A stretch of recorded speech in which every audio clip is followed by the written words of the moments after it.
Hello, എല്ലാവർക്കും പുതിയൊരു വീഡിയോയിലേക്ക് സ്വാഗതം. ഇന്ന് ഞാൻ നല്ലൊരു ഒഴിച്ചുകറിയുടെ റെസിപ്പി ആയിട്ടാണ് വന്നത്. വേനൽ ചൂടൊക്കെ അല്ലേ, അപ്പം വെള്ളരിക്ക വെച്ചിട്ട് ആ തൈരൊക്കെ ചേർത്തി വളരെ കുറുകിയ രീതിയിലുള്ള നല്ലൊരു വെള്ളരിക്ക മോരുകറി തയ്യാറാക്കുന്നത് എങ്ങനെയാണെന്ന് നമുക്കൊന്ന് നോക്കിയാലോ. അപ്പോൾ ഇതിനായിട്ട് ഞാൻ ചെറിയൊരു വെള്ളരിക്ക കഷ്ണമാണ് എടുത്തുള്ള 4 പേർക്ക് കഴിക്കാനുള്ള ഒരു കറിയാണ് ഞാൻ തയ്യാറാക്കുന്നത്. അപ്പോൾ ആ വെള്ളരിക്ക തൊലിയെല്ലാം കളഞ്ഞ് ഉള്ളിലെ കുരുവെല്ലാം നീക്കി കഴുകി ചെറിയ കഷ്ണങ്ങളാക്കിയിട്ട് മുറിച്ചെടുത്തിട്ടുണ്ട്. ഒരു ചട്ടിയിലാണ് ഈ കറി തയ്യാറാക്കുന്നത്. വെള്ളരിക്ക കഷ്ണത്തിൻ്റെ കൂടെ ഒരു 4 പച്ചമുളക്, അതുപോലെ തന്നെ 1/2 ടീസ്പൂൺ മഞ്ഞൾപ്പൊടിയും, അതുപോലെ ഇതിലേക്ക് ആവശ്യമായുള്ള ഉപ്പും കുറച്ച് കറിവേപ്പില, ഫ്രഷ് കറിവേപ്പിലയും കൂടെ ഒരു പിടി ഇതിലേക്ക് ഇട്ട് കൊടുക്കാം കേട്ടോ. ഇനി നമുക്കിത് കഷ്ണങ്ങളെല്ലാം വേകാൻ ആവശ്യമായിട്ടുള്ള വെള്ളവും കൂടെ ഒഴിച്ച് ഈ ചട്ടി തന്നെയാണ് വേവിക്കുന്നത്. കുക്കറിലും വേണമെങ്കിൽ നിങ്ങൾക്ക് കഷ്ണങ്ങൾ വേവിച്ചെടുക്കാം, പക്ഷേ ചട്ടിയിലുണ്ടാക്കുന്ന ഒരു ടേസ്റ്റ് അതിൽ കിട്ടില്ല കേട്ടോ. അപ്പോൾ കുക്കറിലാണ് വെക്കുന്നതെങ്കിൽ ഇത്ര വെള്ളം ഒഴിക്കേണ്ട. ആ വെള്ളരിക്ക കഷ്ണങ്ങളും ഓൾറെഡി വാട്ടറിയാണ്, വെള്ളം കണ്ടൻ്റ് ഉള്ളതാണ്. അപ്പോൾ കുറച്ച് വെള്ളം ഒഴിച്ചിട്ട് മാത്രം കുക്കറിലാണെങ്കിൽ വേവിക്കുക. ചട്ടിയിലായതുകൊണ്ട് ഞാൻ അത്രയും വെള്ളം ഒഴിച്ചു കൊടുത്തിട്ടുള്ളത്. ഇനി അതൊന്ന് വെന്ത് വരുമ്പോഴേക്കും നമുക്കൊരു അരപ്പ് തയ്യാറാക്കാം. അതിനായിട്ട് ഞാൻ 1/4 കപ്പ് ചിരകിയ തേങ്ങ എടുത്തിട്ടുണ്ട്. എരിവുള്ള വലിയൊരു മുളക് ഈ തേങ്ങയുടെ കൂടെ ഇട്ട് കൊടുത്തിട്ടുണ്ട്. ഇനി 1/2 ടീസ്പൂൺ ചെറിയ ജീരകം, നല്ല ജീരകമാണ് ചേർത്ത് കൊടുത്തിട്ടുള്ളത്. ഇനി ഇതിൻ്റെ കൂടെ കുറച്ചും കൂടെ മഞ്ഞൾപ്പൊടി വേണം. 1/2 ടീസ്പൂണോളം മഞ്ഞൾപ്പൊടി ഇട്ട് കൊടുത്തിട്ടുണ്ട്. ഇനി നമുക്ക് ഇത് നന്നായിട്ട് കുറച്ച് വെള്ളം ഒഴിച്ചിട്ട് നല്ല പേസ്റ്റ് പോലെ വേണം അരച്ചെടുക്കാൻ. ഒട്ടും തേങ്ങയുടെ തരി ഉണ്ടാകാനേ പാടില്ല. നല്ല പോലെ അരച്ചെടുക്കുക. പിന്നെ അരയ്ക്കുമ്പോൾ ശ്രദ്ധിക്കേണ്ടത് അരപ്പ് ചൂടാകാതെ നിർത്തി വേണം നമ്മളിത് അരച്ചെടുക്കാൻ. അധികം വെള്ളവും ഉണ്ടാകാൻ പാടില്ല. അപ്പോൾ ഒരു കട്ടിക്ക് വേണം ഇത് അരച്ചെടുക്കാൻ. ഇനി നമുക്ക് കഷ്ണങ്ങളെല്ലാം വെന്തോന്ന് നോക്കിയാലോ. കഷ്ണങ്ങളെല്ലാം നല്ല പോലെ വെന്ത് വന്നിട്ടുണ്ട്. വെള്ളമൊക്കെ പകുതിയായിട്ടുണ്ട് കേട്ടോ. ഇനി നമ്മൾ ചെയ്യാൻ പോകുന്നത് ഇതിലേക്ക് അരപ്പ് ചേർത്തുകയാണ്. അരപ്പ് ചേർത്തുമ്പോൾ ഫ്ലെയിം ഒന്ന് താഴ്ത്തി വെച്ചിട്ട് വേണം അരപ്പ് ചേർത്താൻ. തേങ്ങയുടെ അരപ്പാണല്ലോ നമ്മൾ ചേർക്കുന്നത്.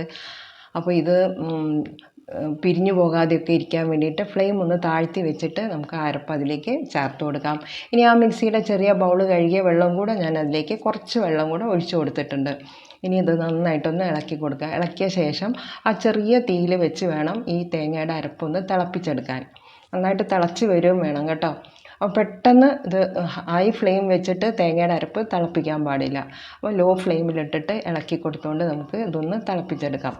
അപ്പോൾ എൻ്റെ വീഡിയോ കണ്ടുകൊണ്ടിരിക്കുമ്പോൾ ഇഷ്ടമായ ഒരു ലൈക്ക് ഒന്ന് സപ്പോർട്ട് ചെയ്യാൻ മറക്കരുത്. ഈ കറിയൊക്കെ ഒരു നാടൻ കറിയാണ്, എല്ലാവരുടെ വീട്ടിലും തയ്യാറാക്കുന്നതായിരിക്കും. പക്ഷേ ചെറിയ ചെറിയ കാര്യങ്ങൾ ശ്രദ്ധിച്ചെങ്കിൽ മാത്രമേ അത് വളരെ ടേസ്റ്റി ആയിട്ട് നമുക്ക് കിട്ടുകയുള്ളൂ. അതുകൊണ്ടാണ് ഞാൻ ഈ ചെറിയ കാര്യങ്ങൾ പറയുന്നത്. അപ്പോൾ ആ വെള്ളരിക്ക കറി നന്നായിട്ട് തിളച്ച് വന്നിട്ടുണ്ട്. അപ്പോൾ ഫ്ലെയിം ഓഫാക്കി കൊടുക്കാം. ഫ്ലെയിം ഓഫാക്കി കഴിഞ്ഞാൽ നമ്മളിതിൽ ആവി ഉണ്ടായിരിക്കും. ആവിയൊക്കെ ഒന്ന് കളഞ്ഞ ശേഷം വേണം നമ്മൾ തൈര് ഒഴിച്ചു കൊടുക്കാൻ. ഇനിയിപ്പോൾ ഞാൻ 1/4 കപ്പ് കട്ടയൊക്കെ ഉടച്ച തൈരാണ് ചേർത്ത് കൊടുക്കുന്നത്.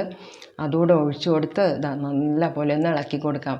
തൈര് ഒഴിച്ച ശേഷം പിന്നെ തീ കത്തിക്കാനേ പാടില്ല. ഫ്ലെയിം ഓഫാക്കിയിട്ട് വേണം തൈര് ഒഴിച്ചു കൊടുക്കാൻ. അതിൽ ആവിയെല്ലാം ഒന്ന് പോയ ശേഷം തൈര് ഒഴിച്ചു കൊടുക്കാം. തൈര് ഒഴിച്ചു കൊടുത്തു കഴിഞ്ഞാൽ ഉടനെ നല്ല പോലെ ഇതുപോലെ ഇളക്കിക്കൊണ്ടേ ഇരിക്കണം കേട്ടോ, അല്ലെങ്കിൽ അത് പിരിഞ്ഞു പോകും. അപ്പോൾ ഇതുപോലെയുള്ള കാര്യങ്ങൾ ചെയ്താൽ നമുക്ക് അടിപൊളി വെള്ളരിക്ക മോരുകറി വീട്ടിൽ തയ്യാറാക്കിയെടുക്കാം. ചില സ്ഥലങ്ങളിൽ ഇതിനെ വെള്ളരിക്ക പുളിശ്ശേരി എന്ന് പറയും. അല്ലെ, ഓണത്തിനും വിഷുവിനൊക്കെ നിർബന്ധമായിട്ട് ഒരു ഒഴിച്ചുകറിയായിട്ട് ഈ ഒരു വെള്ളരിക്ക മോരുകറി ഉണ്ടായിരിക്കും. അപ്പോൾ ഇത് ചൂടുകാലല്ലേ, ഈ സമയത്ത് നമ്മളിത് ഉണ്ടാക്കി കഴിക്കുന്നത് നല്ലതാണ് കേട്ടോ. ഇനി വേണ്ടത് ഇതിലേക്കൊരു താളിപ്പാണ്. അതിനായിട്ട് വെളിച്ചെണ്ണ തന്നെ എടുക്കണം കേട്ടോ. വെളിച്ചെണ്ണ നന്നായി ചൂടായി വന്നിട്ടുണ്ട്. കടുക് ഇട്ട് കൊടുക്കാം. അതിൻ്റെ കൂടെ തന്നെ അതേ അളവിൽ 1/2 ടീസ്പൂൺ ഉലുവ കൂടി ഇട്ട് കൊടുത്തിട്ടുണ്ട്. 2 വറ്റൽമുളകും കൂടെ ഇട്ട് കൊടുത്തിട്ടുണ്ട്. ഇനി ഒരു പിടി കറിവേപ്പിലയും കൂടെ ഇട്ട് ഫ്ലെയിം ഓഫാക്കാം. ഇനി ഈ ഒരു താളിപ്പ് നമുക്ക് ആ കറിയിലേക്ക് ഒഴിച്ചു കൊടുക്കാം. ഒഴിച്ചു കൊടുത്ത ഉടനെ നമ്മൾ മൂടി വെക്കണം. എങ്കിൽ മാത്രമേ ആ താളിപ്പിൻ്റെ ഫ്ലേവർ അതിലേക്ക് നന്നായിട്ടൊന്ന് മിക്സ് ആകുകയുള്ളൂ. ഏകദേശം 1-2 മിനിറ്റോളം നമ്മളത് മൂടി വെച്ച ശേഷം പിന്നീട് നമുക്ക് തുറന്നിട്ട് ഇത് സ്പൂൺ വെച്ച് ഇങ്ങനെ ഇളക്കി കൊടുക്കാം. വളരെ ടേസ്റ്റി ആയിട്ടുള്ള ഒരു ഒഴിച്ചുകറിയാണ്. അപ്പോൾ ഇതുപോലെ ഒന്ന് ഉണ്ടാക്കി നോക്കിയിട്ട് അത് വളരെ ടേസ്റ്റി ആയിട്ട് വന്നോ എന്ന് കമൻറ്റിലൂടെ എന്നെ അറിയിക്കാൻ മറക്കരുത്. മാത്രമല്ല ഇതിൻ്റെ റെസിപ്പി നിങ്ങളുടെ ഫ്രണ്ട്സിനും റിലേറ്റീവ്സിനും ഒക്കെ ഒന്ന് ഷെയർ ചെയ്ത് കൊടുക്കാനും മറക്കരുത്. പുതിയതായിട്ട് ആരെയും കാണുന്നുണ്ടെങ്കിൽ ഒന്ന് സബ്സ്ക്രൈബ് ചെയ്യാനും ഹൈപ്പ് എന്ന ഓപ്ഷൻ കാണുകയാണെങ്കിൽ ഹൈപ്പ് ചെയ്യാനും മറന്നു പോകരുതേ. Thank you for watching.